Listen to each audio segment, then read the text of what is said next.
دەستەی گەنجانی یەکێتی لە مەڵبەندی نۆی ڕێخستنی شارەزور هاوکاری تەندروستی ناوەندەکانی خوێندن دەکەن. 3000 دەمامک و 10,000 دەستکێش و چەند جێڵێکی تاقیم بەسەر ناوەندەکانی خوێندن لە هەڵەبجە و سەی سادق و شارەزور و پێنجوێن و 7 ناحیەی ناوچەکەدا دابەش دەکەن. لە ڕووی هەستکردن بە پرسیارەتی بۆ زیاتر بەردەوامبوونی خوێندکاران لە پرۆسەکانی خوێندن و مامۆستایان هەستاین بە ئەم کارە و بە هاوکاری بەڕێز سەرتیباری بەرپرسی مەڵبەندی نوێی ڕێخستنی شارەزور و قایمقامێت و بەڕێوەبەری تەندروستی هەڵەبجە و لە یارانی کە هاوکاریان بردین. بڕیارە لە داهاتووشدا چەند پروشەر و فلێکسێکی ڕێنماییەکان لە خوێندنگاکاندا دابەش بکەن.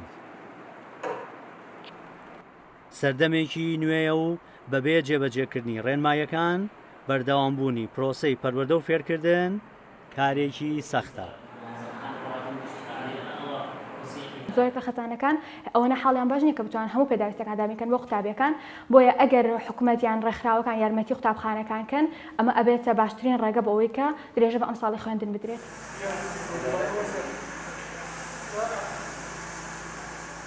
مەبەستیانە کۆڤید-19 لە ناوەندەکانی خوێندن سەرکوت بکەن و ساڵێکی خوێندنی سەرکەوتوو بەڕێ بکرێت.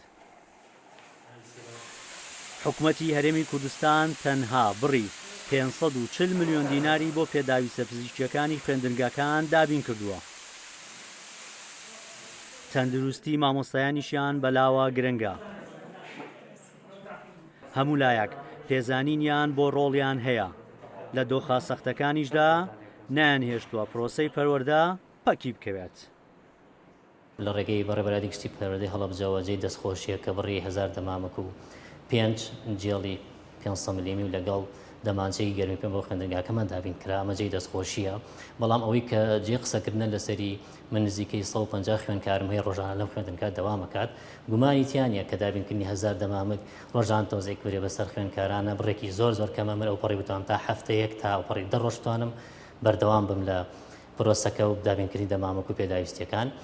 بۆیە داواکارین لە وەزارەت و لە ڕێکخراوەکان دووبارەکە هاوکارێکی سەرەکی بن بۆ دابینکردنی پێداویستەکانی خۆپارێزی و ئەم ڕۆژەی دەستخۆشیە سوپاسی گەنجانی یەکێتی بکەین کە لێبڕاوانە خەمخۆرانە بەرپرسیارانە هەستان بە دابینکردنی کۆمەڵێک دەمامک و پێداویستی بۆ خوێندنگا و خوێندکارەکان. تاوەکو ئێستا هیچ بودجەیەک بۆ ناوەندەکانی خوێندن دابین نەکراوە و موچەی مامۆستایانیش لە کاتی خۆیدا دابەش ناکرێت. بەڵام دڵسۆزەکانی پەروەردە گەلێک زۆرن و هەموو هەوڵێک دەدەن خوێندکاران ئامانجە گەورەکەیان بەدەست بێنن.